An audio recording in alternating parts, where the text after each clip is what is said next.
Episode 10, June 8, 2020. This is Steve McClung with Art Drum Monologues. I have to say something. I just have to.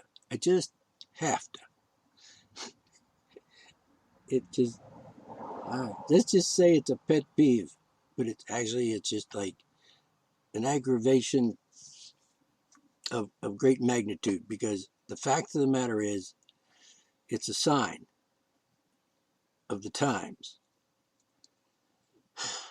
And it tells us,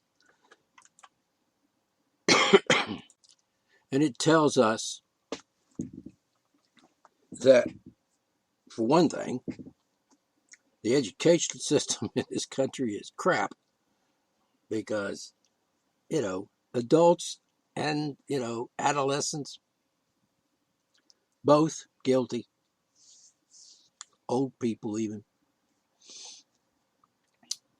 of bad grammar. Now, I don't mean like cussing and swearing and saying naughty words and shit, because, that's okay, because words are words, and, communication is important. The problem is, when you don't use proper words, put together a proper sentence, you don't convey a proper idea. For example, if you're talking gibberish, nobody's going to understand you. Now, the thing that bugs me is, when I speak proper English and I speak an idea, I express an idea that's like totally like rational and logical and simple to, just simple English. I mean, how low on a scale does one have to go to be simple enough for an adult to understand it? Like newspapers, they tell me, I think, is like they print newspapers, they write, in a language that a 6-year-old or a sixth grader could understand. Well, not anymore. 6 and 6 is 12, right? So if you don't understand English by the time you're 12 and you've lived in America your whole life, something wrong with your education, or something's wrong with your brain. Now, I'm not here to kind of, well, maybe I will criticize people. Try harder. For Christ's sake, try harder. I mean, if you're going to say stuff and speak to people and try to communicate your thoughts to people, use good English. Speak well English. Speak proper grammatical. See, you think I said that, I didn't use the right words at all. I just made sounds, gibberish. But someone's actually going to say, yeah, I understood what you said. And then on the other hand, I say something that's very easy to understand and very logical and very rational. Those damn four-wheelers up and down this road. Anyway, well, God bless them. I use that word, God bless them, facetiously. It's a cliche. I don't mean it, because there is no God, blah, blah, blah. All right. So if you're going to communicate in English, then use English. Use words that, mean what they mean. You follow me? So let's look at something here. Let's look at this one. Now, this is in the headlines. New York Times, actually. This is written by David Leonhardt. David Leonhardt. Okay, David, if you're listening, you need an education, bud. You're a professional writer. You don't make mistakes. Oh, by the way, you work for a newspaper. Professional writers. Proofreaders. No proofreaders anymore, I guess. Well, you know what? Get one. Start proofreading stuff, because, you're just talking gibberish after a while. All right, let's try this one. This is about the 75-year-old man who was pushed to the ground by the fucking cops and just left to lay there on the ground, as far as I could tell. Okay, here it comes. Quote, 2 police officers shoved a 75-year-old man to the ground and left lying him there. Yeah, left lying him there. Now, if I have to interpret or translate English into English, I guess I could figure out that what he said or what he meant to say, he didn't say it, what he meant to say was, and left him lying there on the ground. So, but that's not what he said. What's his name again? David Leonhardt. Leonhardt. Anyway, get an education, David, and when you learn how to write proper English for the, like the New York Times the New York Times, that's like the standard for writing news and shit. Not that they tell the truth and all that, but that's another story. The point is, if you can't write for the New York Times, and if the New York Times editorial staff and so forth allow you to get away with that, I mean, they should be docking your pay just for that one mistake. And you know what? I'm afraid if I read down too far, I'll probably find a half a dozen more. And then I'll wind up at the end of the thing saying, oh, for crying out loud. What did he say? Gibberish. Just freaking gibberish.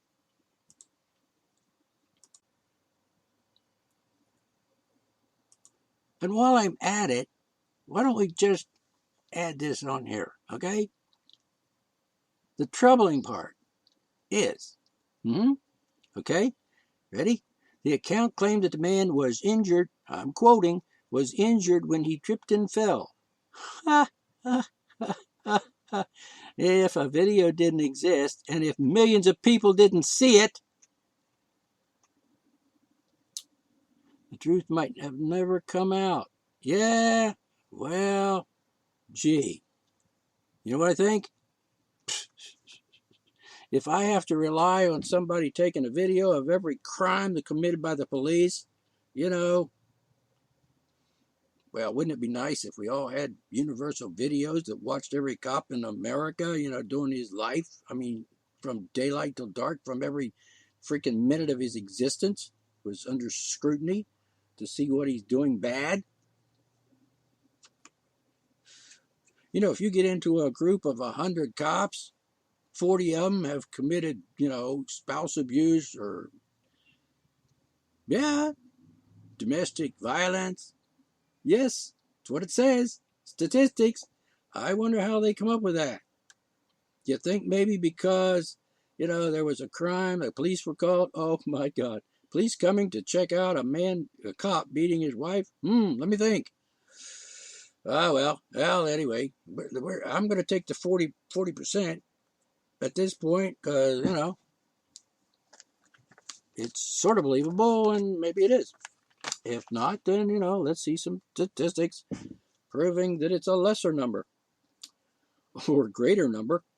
All right, so, like, all right, okay, back on track here. All right, wait a minute. Let me just read this. All right, moving on. Here's another example. This is from the New York Times.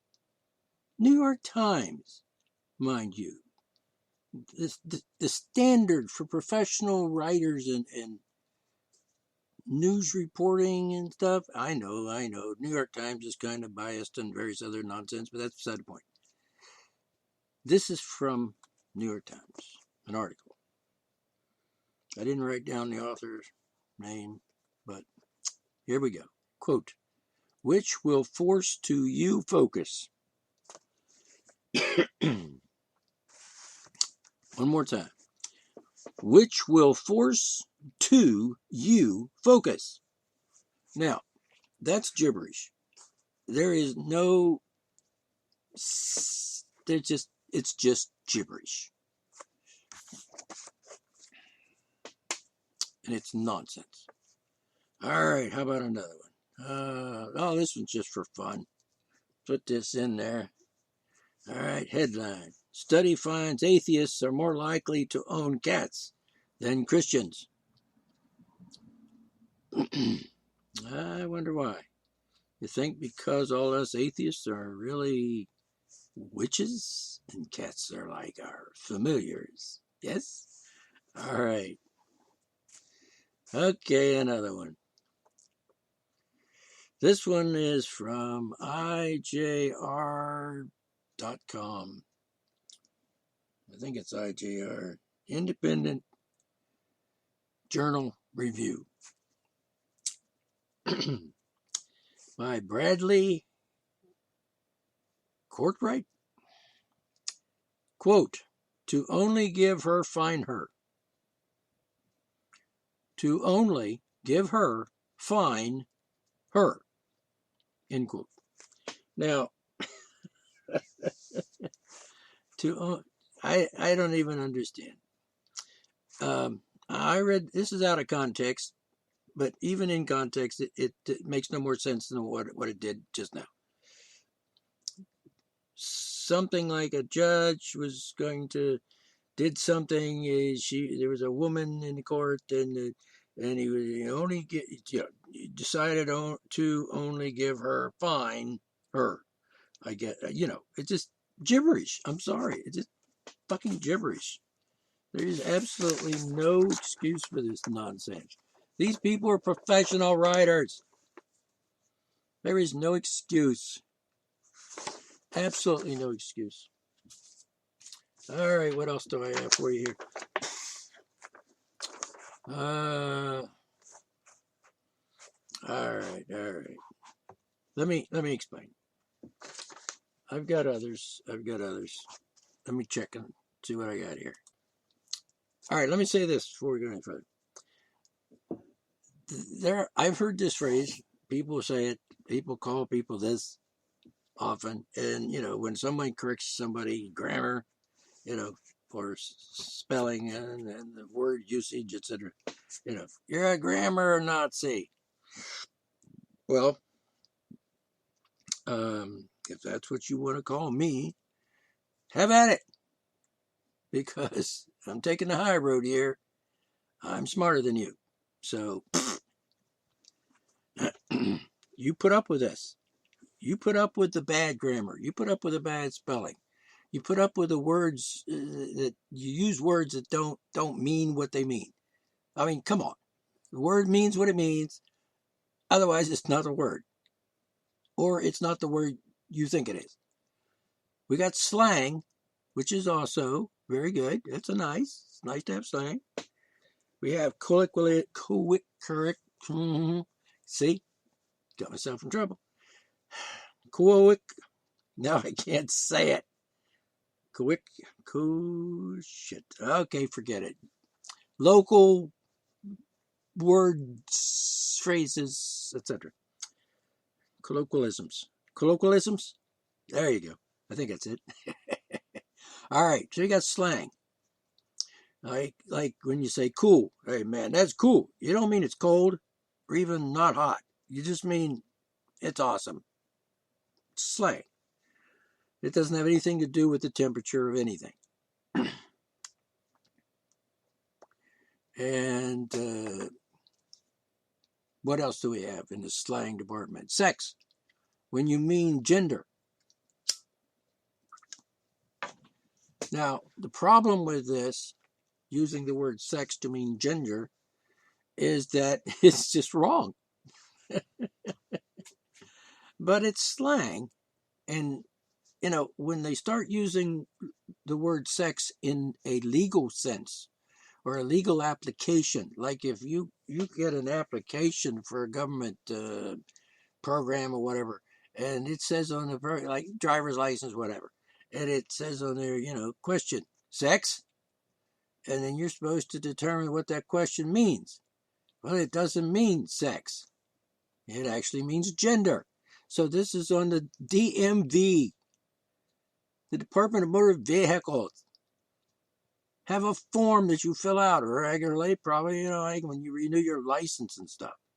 And it asks you, what is your sex? That's not a legal term. It has nothing to do with law. There's no reason for sex to even be in a law. Sex is what you do with your genitals. You know, sexual intercourse, sex play, you know, screwing, fucking, messing around, poking.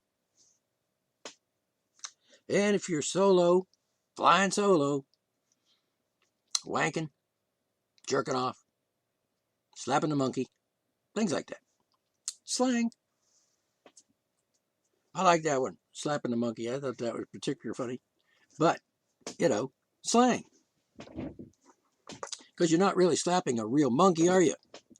You're slapping your pecker. That's what you're doing. And you know that. I mean, nobody, you know, like, hey, there's a guy that actually thought that meant somebody was slapping a monkey or a chimpanzee. You know, like, no. It's just silly. So, slang. And if you say, okay, so let's use the word sex in a sentence that is wrong, and let's see what it sounds like. Same-sex marriage. Nope. In that case, the word sex has no relationship to that phrase or any sentence that phrase would be in. Same-sex marriage. All right. Marriage, by the way, is a right, not a government program. It's a government program. It's not marriage. That's a fake, fraudulent, criminal conspiracy by the freaking government to turn you into a freaking corporation. Anyway, slang. Now, let's just be generous enough and just say it's slang in that case. Same-sex marriage is slang. The word sex in that case is slang. It doesn't mean what it really means. It just means something. Well, we just made up a meaning that doesn't even have anything to do with the real meaning of the word. It's just a freaking word we used. It's sort of like a fake word when you use it like that. It just doesn't mean anything. It's not relevant. You mean same-gender marriage. Now you're talking. Because that's what it is. And if you don't say that, then you're wrong. And I think, you know, when you have government people and laws that are enacted and they use the word sex, you know, on a government form, they use the word sex. You know, the answer to that question, if you're getting, you know, I'm got a driver's license, and they ask you, you know, sex is on the form, and, you know, that's a question they're asking me. So I answered it. Yeah, sometimes. Depending on the circumstances at the time. I mean, it might be, yeah, yes, all the time, you know, or yes, not lately, or whatever.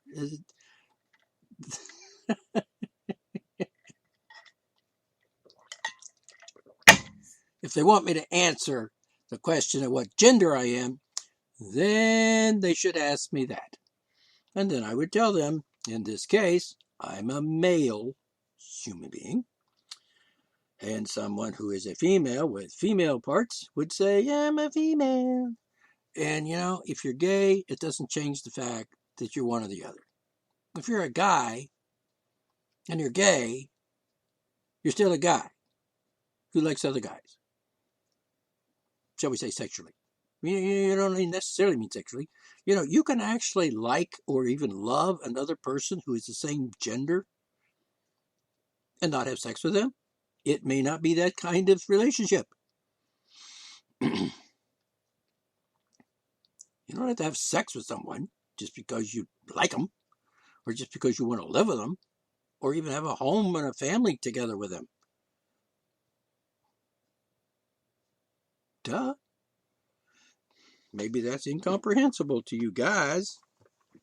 You know, guys might say, I can't imagine that. Well, I can imagine it, but I would prefer it not. But I mean, I would prefer not to be in that kind of relationship. I mean, gay or non-sex. What's that? I just read a new word today. It's called incel. Incel, INCEL, meaning it's short. It's like an abbreviation. It's almost like slang. It means involuntary celibacy or involuntary celibate. And I can understand that concept. Now, I'm not necessarily that, or maybe at some points in my life I was, because I just couldn't find anybody to have sex with. Couldn't find a girlfriend, you know, someone to mate with or to have a sexual relationship with, or someone, just to get down and dirty and fuck. Just couldn't. I wanted, but I was involuntarily not allowed to have that. And, the alternative to an involuntary celibate is, I mean, if you're an involuntary celibate, I understand your grief and your pain because, at times I suffered not having anyone to have sex with. And, oh, by the way, I did not choose to have sex with a guy just because I couldn't get a hold of a girl. Establish a relationship or whatever. And I'm not a rapist. And I think that involuntary celibates would be dangerous because, there are people, lots of people, and there are probably lots of those kind of people, involuntary celibates, who just can't get lucky. They can't get laid, damn it. And they might be dangerous, and because they might think, I'll just rape somebody. So not a good thing. And that's why porn is a very important part of society and culture, and always has been, by the way, since forever. So porn is good because that helps at least relieve that tension and to help the person get past that need, as it were, and not criminally and not violently and not, just take care of his needs or her needs if it's a girl. Porn is a good thing. And I know people are, porn is bad. Bullshit. Porn is probably one of the most basic good things about life. And when it was illegal and so on, that was just stupid. Just absolutely stupid. And it was a phase people went through for a few hundred years maybe, but back in the old days, hey, I'm horny. Yeah, let's get it on. And then, the hippie days with the free love and all that was kind of cool. I kind of got in on that just a little teeny tiny bit. And even though I didn't really embrace it in that sense, I was a little bit picky about who I had sex with. Maybe not a whole lot, but I wouldn't want to insult the women that I had sex with back in the late 60s and early 70s, because you just wanted me to have sex with, and not really. Yeah, but no. I have to like you first. Jeez. And if I did like you, then I kind of wanted to hang around with you and do it some more later, like tomorrow. So there, But anyway, porn is good for you. Porn is necessary. I know. It's a porn addiction. Bear in mind, no, it's not. You can't be addicted to something that you want to do as a natural human being, which every human being on the planet ever has always wanted to have sex. It's just nature. You can't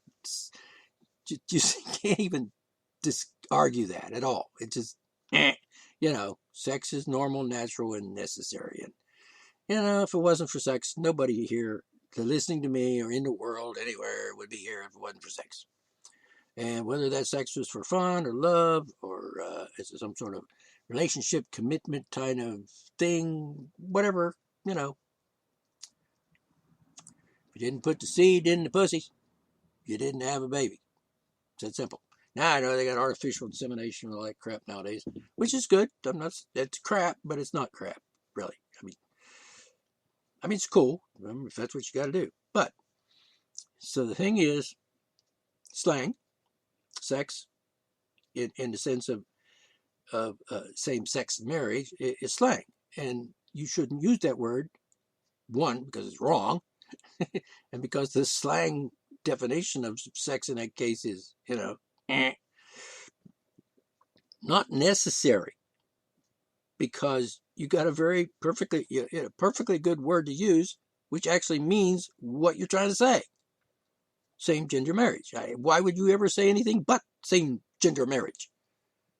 And if it comes to laws, legalities, I can't imagine a law saying anything like that. Like, this law makes same-sex marriage legal. That's just stupid. It's uneducated, certainly illiterate, and it's a sign of the times, because people today have become more and more illiterate. And the educational system has failed, obviously. And nobody has the incentive to learn on their own. I don't know why that is. Probably because they're so disgusted and depressed over the state of the world and their lives.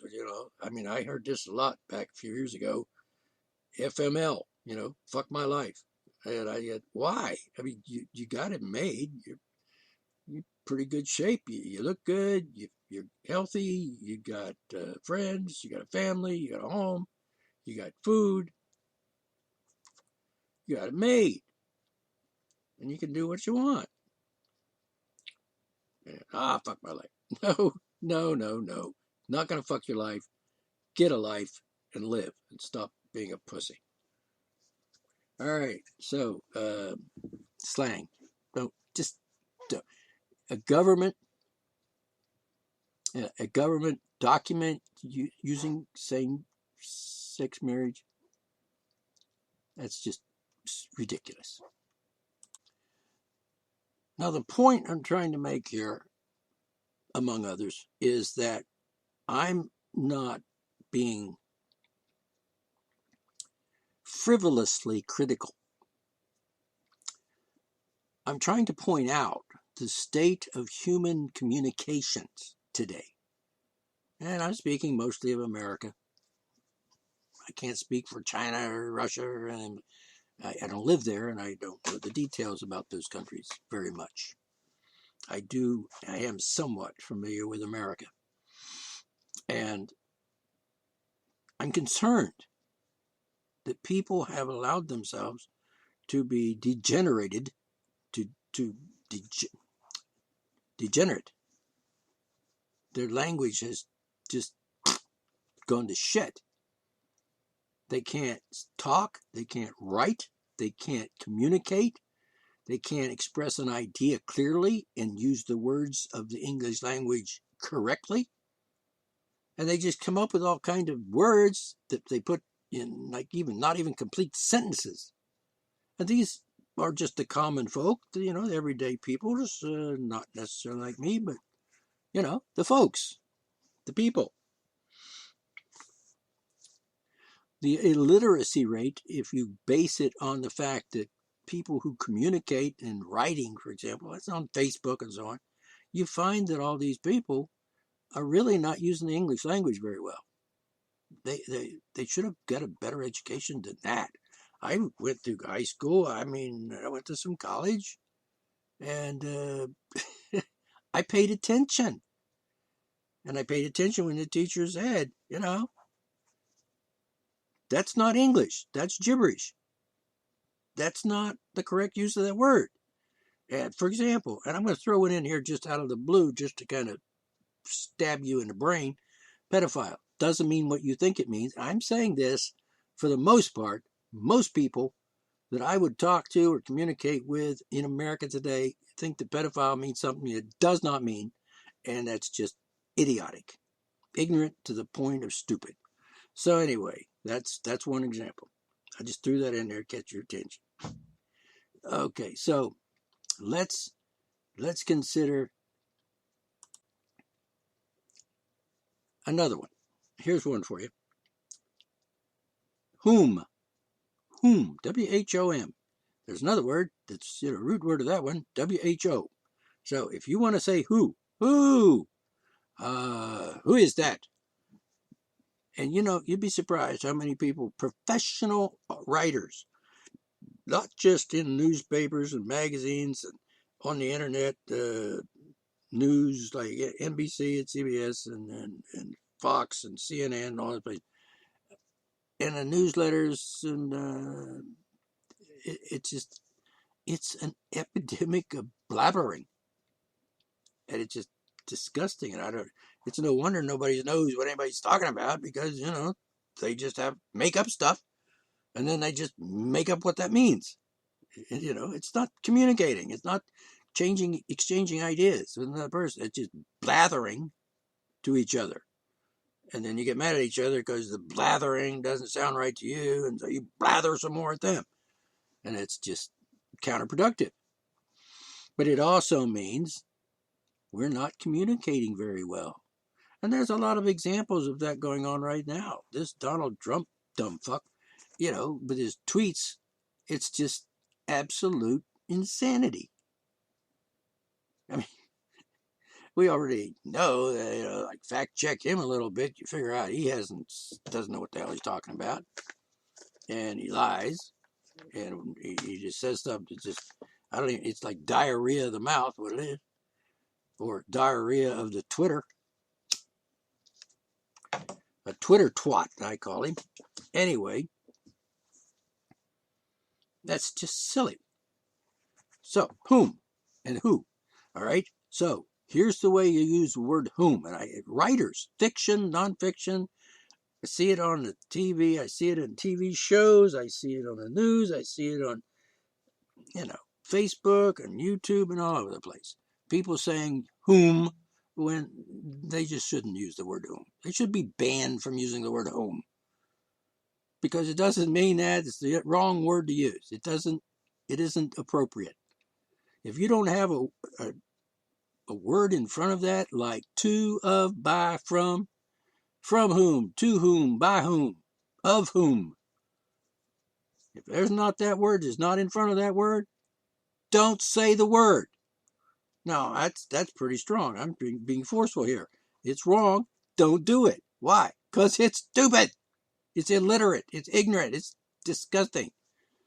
And, I'm reading these articles, and as soon as I come across an article like, I'm reading the news, and then, somebody says,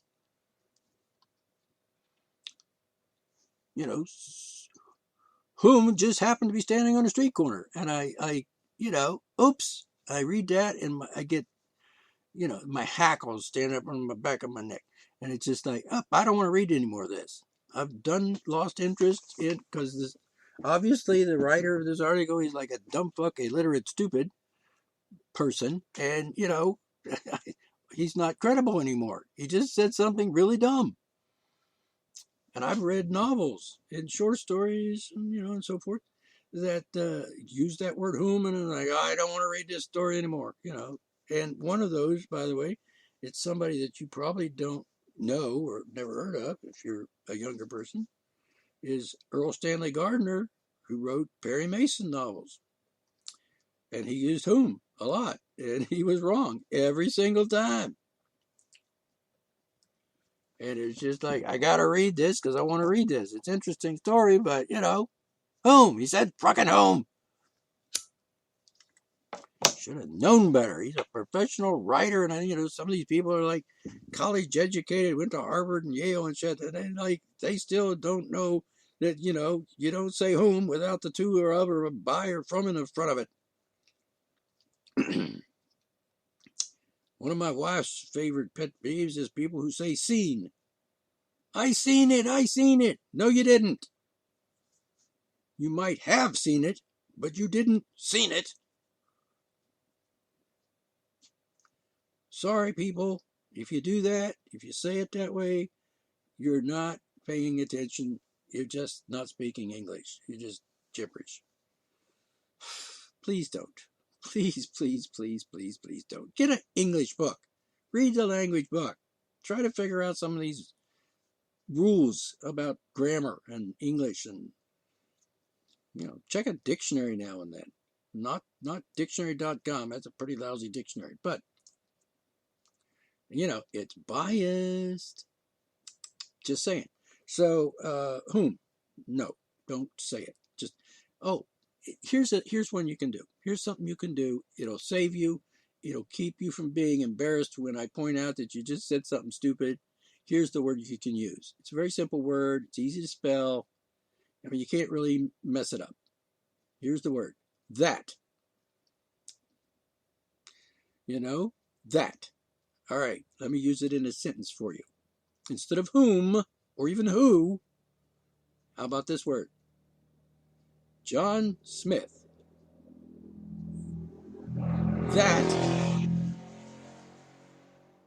John Smith. That was already there at the time. See what I'm saying? Not whom was already there, but that was already there. And then you've covered it. You've got your ass covered. No one's going to look at you and say, that was just a wrong use of that word that. Because that's the proper use of the word that. That means that. It also means whom or who. And you won't get in trouble, with me at least, by saying that. He was so angry that he couldn't keep talking. So, and that's not the right sentence.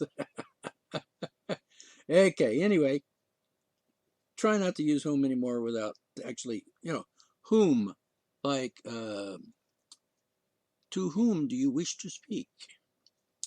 Or, how about,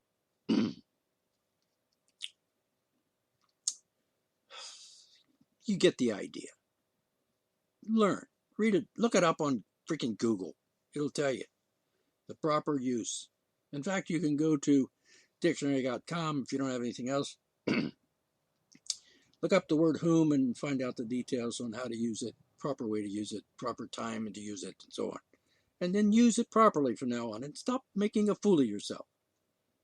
I hear someone say whom, it's like, I don't care, you could be a PhD from Harvard. I'm thinking, this guy hasn't passed 4th grade. And his credibility or her credibility is like 0.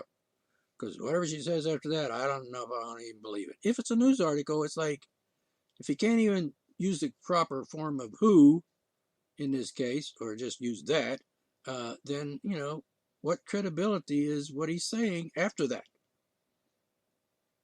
I don't trust him anymore. He's already used the word wrong, and it's babble. Anyway, all right, so we got that? All right, here's one. Here's one of my favorites.